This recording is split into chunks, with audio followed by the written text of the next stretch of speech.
আর কতদিন আমরা ভাড়া ফ্ল্যাটে থাকবো বলো তো? আমরা নিজের ফ্ল্যাটে কবে শিফট হবো?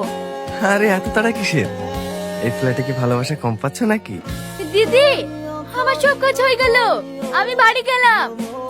একটু দাঁড়া শ্রাবণী, এই নে রাহিনের বার্থডের একটু কেক আছে, বাড়ি নিয়ে যা। ঠিক আছে দিদি। কলা কত করে ভাই? আমার কথাটা বোঝার চেষ্টা করেন। আর কটা দিন দাঁড়িয়ে যান।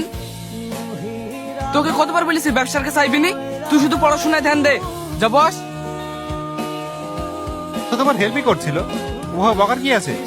স্যার, আমার বাবা আমাকে ছোটবেলায় পড়াশোনা করাইতে পারেনি, তাই আমি মাঠে কাটি কলা বেশি। আমি চাইনি আমার ছেলেও এই কাজ করুক। আমি চাই ও পড়াশোনা করি আপনাদের মতন বড় মানুষ হোক।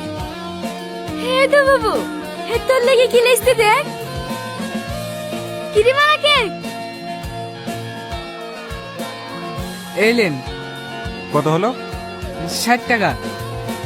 হ্যাট, এত হয় নাকি? না ধরো। এই 50 টাকা হবে না স্যার? আরে আরে সব হবে। স্যার, আরে হবে হবে, রাখো।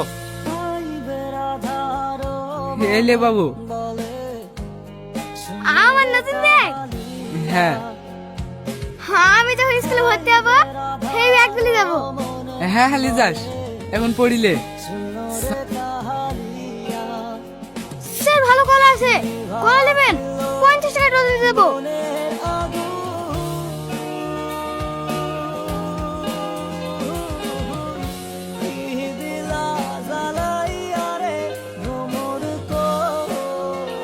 আমি ভাঙা লিখে দিচ্ছি স্যার। আরে বাবু লাগবে না, রাখো রাখো। এই নেন স্যার। আরে থাক থাক, রাখো।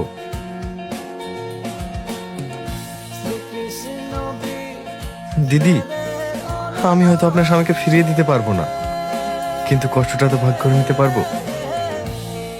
রাজুর আব্বা কখনো চায়নি যে রাজু বড় হয়ে মাঠে চাষাবাদ করুক।